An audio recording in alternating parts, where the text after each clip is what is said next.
ابراہیم تم نے قرآن میں نہ پڑھا، یہی تو وہ آل ہے جس کا ذکر ہو رہا ہے، جن پہ تم نماز میں درود پڑھتے ہو۔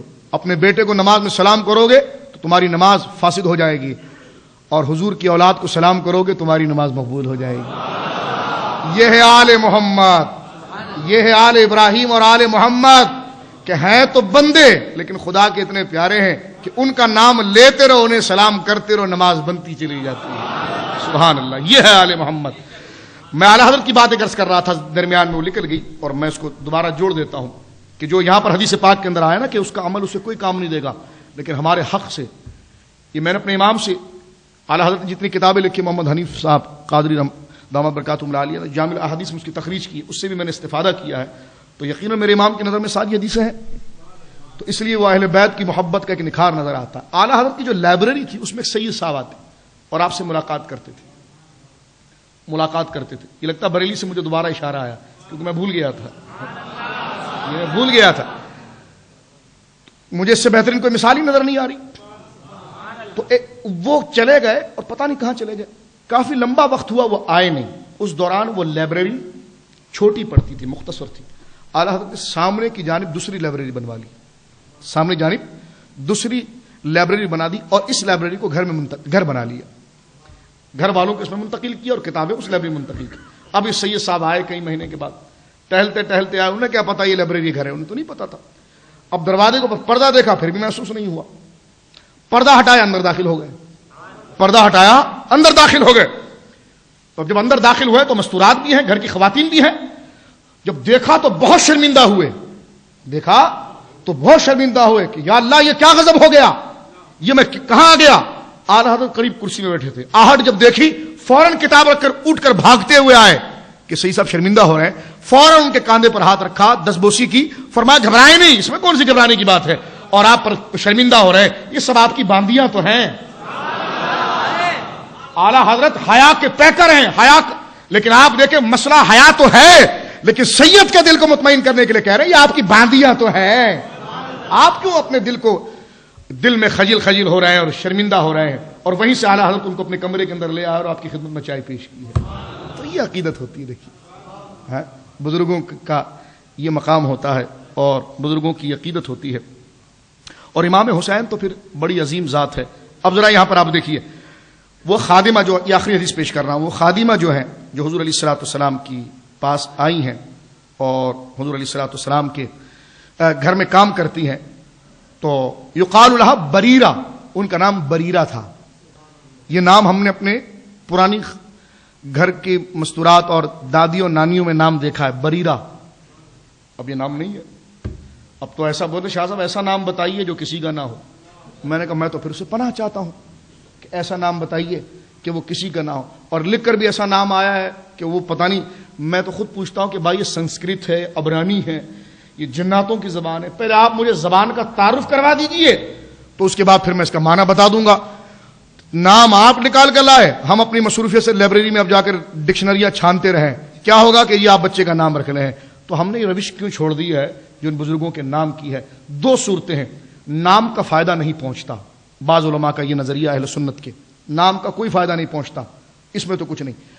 دوسری طرف ہمارے اہل سنت ہی کے دوسرے علماء وہ کہتے ہیں نام کا فائدہ پہنچتا ہے، اس لیے پھر صالحات کے نام پر نام رکھنا چاہیے، صالحات بالخصوص بچیوں کا نام صالحات کے نام پر رکھنا چاہیے۔ فرمایا کہ وہ خادمہ تھی، ان کا نام بریرہ تھا، کہہ رضی اللہ تعالیٰ عنہا،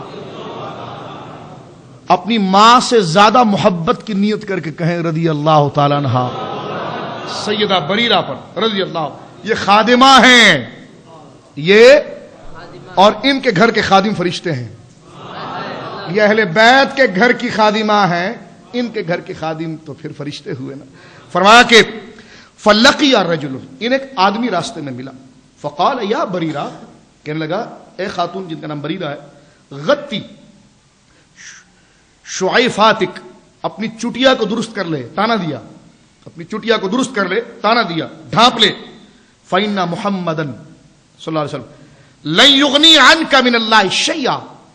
تو یہ ظاہر سی بات ہے، یہ باہر جا کر کچھ بات کرتی تھی نا گھرانے کی تعریف کی، تو اس نے تانا دیا اور کہنے لگا یہ جو تو محمد صلی اللہ علیہ وسلم کا نام لیتی رہتی نا ان کی اولاد کا، یہ تجھے کوئی فائدہ نہیں دیں گے، لن یغنی عنک من اللہ شیئا، اللہ کے پاس کوئی فائدہ نہیں دیں گے۔ آج بھی لوگ یہ بات کرتے ہیں فیصلہ حضور کے دربار میں ہو چکا ہے، پڑھتے نہیں تو کیا کریں، یا پڑھ بھی لے اور دل پر مہر لگ جائے تو ثم لا یعود ہے تو پھر کیا کہہ سکتے ہیں. ٹھیک ہے، اللہ کی پناہ مانگے، اللہ فضل فرمائے اپنا خاص.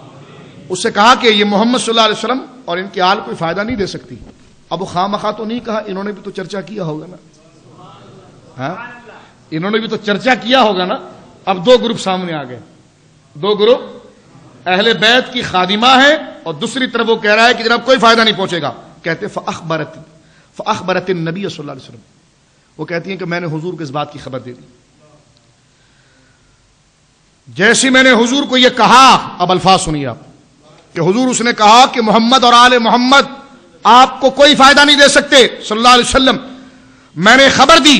الفاظ میں جذبات ذرا دیکھیے. فخرج یجر رداءہ، حضور جذبات میں کھڑے ہوئے، جلال میں کھڑے ہوئے، یہاں تک کہ آپ کا تہبند زمین پر رگڑ رہا تھا.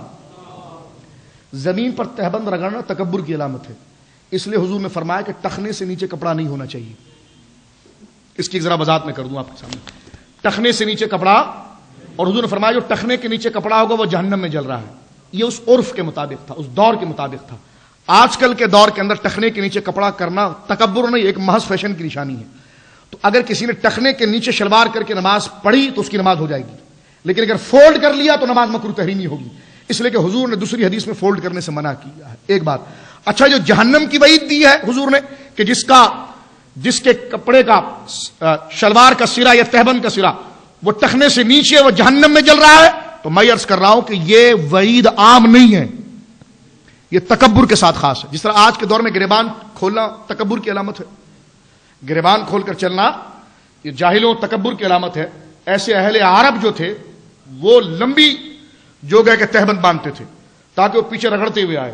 جب وہ چلے نا تو پیچھے وہ تہبند رگڑتے ہوئے آئے، تو یہ تکبر کی علامت تھی. جس طرح آپ نے بعض دیہاتوں کے اندر بھی دیکھا ہوگا کچھ لوگوں کا ایک مزاج ہے کہ جناب وہ تہبند کو اتنا نیچے باندھتے ہیں، اس کو فخر کی علامت سمجھتے ہیں دوسرے پر، تو یہ تکبر کی علامت تھی. جب حضور نے یہ فرمایا نا کہ تہبند جس کا ٹخنے سے نیچے ہوگا وہ جہنم میں جل رہا ہے، تو بخاری کے حدیث ہے، حضرت ابوبکر کھڑے ہوئے کہنے کہ حضور میرا پیٹ بہت بڑا ہے، میرا پیٹ ذرا بڑا ہے، تو میں تہبند ذرا آرام سے باندھتا ہوں، میں تہبند آرام سے باندھتا ہوں. تو وہ کسک کے نیچے ہو جاتی ہے تو ٹخنے سے نیچے بھی ہو جاتی ہے، تو میرے لیے کیا حکم ہے؟ حضور نے فرمایا تیرے لیے کچھ بھی نہیں ہے.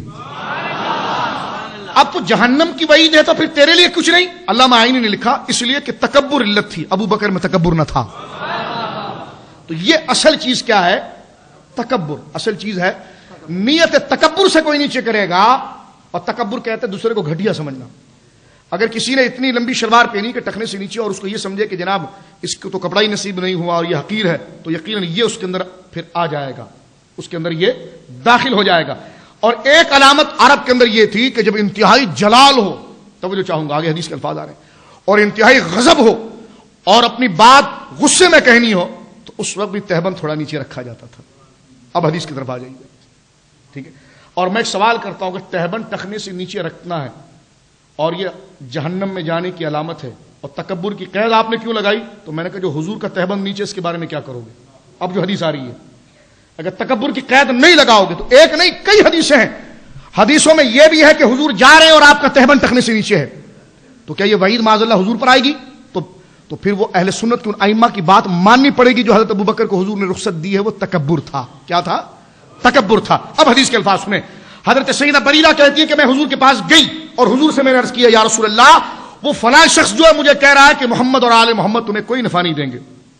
تو کہتے ہیں حضور کو اتنا جلال آیا، اللہ اکبر اللہ اکبر، فخرج یجر رداءہ مخمرۃ وجبنتاہ، یعنی یہ دو علامتیں یہاں پر ذکر کی ہے. ایک تو یہ ذکر کہ یجر رداءہ، حضور کا تہبند جو تھا، ردا جو تہبند تھا وہ آپ چل رہے تھے تو پیچھے گھسیٹا جا رہا تھا، پیچھے گھسیٹا جا رہا تھا.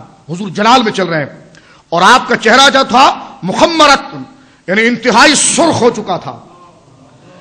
اور محدثین نے لکھا کہ میرے آقا کا چہرہ بڑا روشن ہے، لیکن جب جلال آتا تو چہرہ یوں روشن ہو جاتا جیسے انار کا دانہ نچوڑ دیا گیا ہو. یعنی حضور نے اس بات کو اتنا برا مانا. اب وہ لوگ جو حضور کی شفاعت کا مذاق اڑاتے ہیں معاذ اللہ، وہ پھر خدا سے کیا مغفرت کی نیت رکھتے ہیں؟ وہ تو سیدہ بریرہ کو اتنا جملہ کہا تو حضور کو اتنا جلال آیا.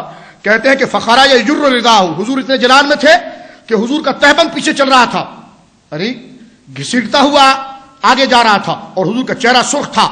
تو یہ انصار جو ہیں، انصار وہاں بیٹھے ہوئے تھے جو مدینے والے، وہ کننا معاشر انصار، انصار وہاں پر بیٹھے ہوئے تھے. وہ کہتے ہیں نعرف غضبہ، ہم حضور کے جلال کے انداز کو جانتے تھے، یعنی ہمیں یہ پتا چل جاتا تھا کہ حضور یہ بات جو کر رہے ہیں یہ جلال میں کر رہے ہیں یا رضا میں کر رہے ہیں. یہ کہتے ہیں نعرف غضبہ، کہتے ہیں بجرد ردائہ، حضور کی تہبند کے لٹکانے سے ہمیں پتا چل گیا کہ حضور غضب میں ہے، حضور غضب میں ہے اور حضور کا چہرہ سرخ ہے. کہتے فاخذنا، آگے جذبات دیکھیے انصار صحابہ کے جذبات دیکھیے. کہتے فاخذنا السلاح، ہم نے تلوار اٹھائی، ہم نے تلوار اٹھائی. ثم اتیناہ، ہم حضور کے پاس آئے. فقلنا یا رسول اللہ، اور حضور سے کہا یا رسول اللہ مرنا بما شئتا، حکم دیجئے جس کے بارے میں دیں. حضور مرنا، حضور حکم دیجئے، کہیں سبحان اللہ، اتنا زور سے کہیے کہ دل سے سارے بغض اور نفاق نکل جائے. فرمایا مرنا یا رسول اللہ، حضور حکم دیجئے بما شئتا، جس کے بارے میں آپ چاہیں. والذی بعث بالحق، قسم اس ذات کی جس نے آپ کو حق بنا کے بھیجا. فرمایا انصار کہتے ہیں لو امرتنا، اگر آپ ہمیں حکم دیں بامہاتنا، کہ ماں کی گردن اتار دو، وآبائنا، باپ کی گردن اتار دو، واولادنا، بیٹے کی گردن اتار دو، لامضینا قولک فیہم، حضور آپ ہمیں وہی کرتا ہوا دیکھیں گے جس کو آپ نے حکم دیا ہے. سبحان اللہ، یہ ہے وہ ایمان. فرمایا حضور حکم دیجئے بما شئتا، جس کے بارے میں دیں. ماں کے بارے میں دیں اس کی گردن مارتے ہیں، باپ کے بارے میں دیں اس کی گردن مارتے ہیں، بیٹے کے بارے میں دیں اس کی گردن مارتے ہیں. لیکن آپ کا یہ جلال اور آپ کے اس غضب کو آپ رحمت کی جانب مائل کیجیے یا رسول اللہ. سرکار سیدھا مسجد میں آئے. فصعد المنبر، مقام اہل بیت دیکھیے آپ، جس شدت سے حضور اس کا جواب دے رہے ہیں اتنی رحمت سے ان غلاموں کو بھی لیں گے جو ان سے محبت کرتے تھے. کیونکہ بھائی ہر چیز تو دونوں جہت سے ہوتی ہے نا. جس شدت سے حضور نے یہاں پر غضب فرمایا ہے اتنی رحمت اور شفقت فرمائیں گے اس پر جو حسین کا ذکر کرتا تھا، جو اہل بیت اور سادات اور سیدوں سے محبت کرتا تھا. اس لیے کہ سیدوں سے محبت اس لیے نہیں کہ وہ فلاں ہے، سیدوں سے محبت اس لیے کہ وہ حضور کی اولاد ہے. اب آپ دیکھیے کیا ارشاد فرمایا. فرمایا کہ حضور اگر آپ حکم دیں مرنا بما شئتا، حضور آپ حکم دیجئے جس چیز کا چاہتے ہیں. یہ بات ہم بھول گئے، یاد آ گئی نا. اب انشاءاللہ پورا سال ایمان چارج رہے گا، پھر ذکر حسین کی محفل ملے گی، پھر چارج ہوتا رہے گا، تجدید ہوتی رہے گی. لیکن آپ شامل رہیے ہمیشہ کہ کبھی پھر آپ کو ایسا نہ ہو مطلقاً ہی ہمیشہ چارج رہے، اور ایسا چارج ہو جائے جو آپ کے قریب جڑے وہ بھی حسین اور صحابہ ہی کرتا رہ جائے. فصعد المنبر، حضور ممبر پر آئے. فحمد اللہ واثنى علیہ، اللہ کی تعریف کی اور اللہ کی حمد بیان کی. فقال، اور جلال کا انداز دیکھیے، انصار تو